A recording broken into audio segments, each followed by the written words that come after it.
తెలంగాణలో phone tapping case కలకలం రేపుతోంది. గత బీఆర్ఎస్ ప్రభుత్వం హయాంలో పలువురు ఇంటెలిజెన్స్ శాఖలోని మాజీ పోలీస్ ఉన్నతాధికారులు అప్పటి ప్రతిపక్ష నేతలతో పాటు రాజకీయ ప్రముఖుల ఫోన్లను కూడా ట్యాపింగ్ చేసినట్లుగా వార్తలు బయటకొచ్చాయి. దీంతో రాష్ట్ర రాజకీయాల్లో ఈ అంశం ఇప్పుడు సర్వత్రా సంచలనంగా మారింది. అయితే ఇప్పుడు తాను కూడా ఫోన్ ట్యాపింగ్ బాధితుడినేనంటూ Mahabubnagar Congress MLA NM Srinivasa Reddy డీజీపీకి ఫిర్యాదు చేయడం ఇప్పుడు సర్వత్రా చర్చనీయాంశంగా మారింది. మహబూబ్ నగర్ నియోజకవర్గంతో పాటు రాష్ట్రంలో గత 5 సంవత్సరాల నుంచి సాగుతున్న ఫోన్ ట్యాపింగ్ కేసులో తాను కూడా బాధితుడిగా ఉన్నానని ఎన్ఎం శ్రీనివాసరెడ్డి తెలిపారు. తమకు ఇష్టం లేని వారిపై, రాజకీయ ప్రత్యర్థులపై ఎస్ఐబి అధికారులతో గత ప్రభుత్వం ఫోన్ ట్యాపింగ్ చేయించిందని ఆయన ఆరోపించారు.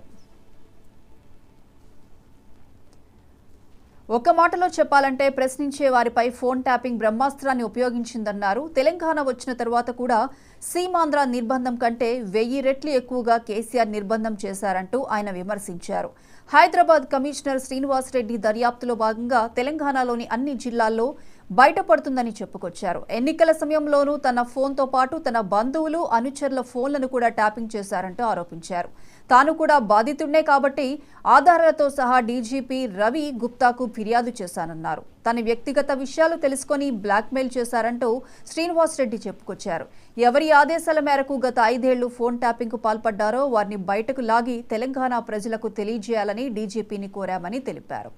భారత ప్రభుత్వం అనుమతి లేకుండా ఇజ్రాయెల్ నుంచి అత్యాధునిక టెక్నాలజీని తీసుకువచ్చి రాజకీయ నాయకులు, వ్యాపారవేత్తల ఇంటి చుట్టూ ఏర్పాటు చేసి వినడం చట్టరీత్యా నేరమని శ్రీనివాసరెడ్డి చెప్పుకొచ్చారు.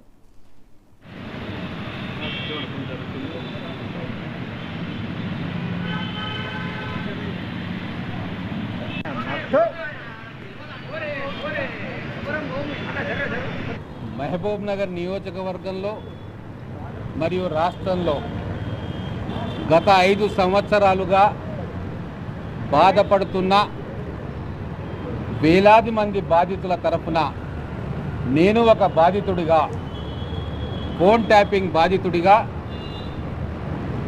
గత 5 సంవత్సరాల్లో జరిగిన నిర్బంధ పాలన, స్వేచ్ఛను హరించి బెడ్రూమ్లోకి తొంగి చూసే అధికార వ్యవస్థకు వ్యతిరేకంగా ఈరోజు డీజీపీ గారికి కంప్లైంట్ ఇవ్వడం జరిగింది.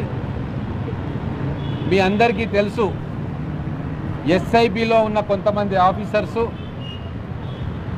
జిల్లాలో ఉన్న కొంతమంది రాజకీయ నాయకులు కలిసి తనకు ఇష్టం లేని వాళ్ళ మీద, రాజకీయ ప్రత్యర్థుల మీద, మీలాంటి జర్నలిస్టుల మీద, నిజాలు నిగ్గుదేల్చే సివిల్ సొసైటీ నాయకుల మీద, పౌర హక్కుల నాయకుల మీద, ప్రశ్నించే గొంతుకల మీద ఫోన్ ట్యాపింగ్ అనే బ్రహ్మాస్త్రాన్ని వాడి వాళ్ళ గొంతుకలను మూసే ప్రయత్నం చేసిన విషయం మీకు తెలుసు.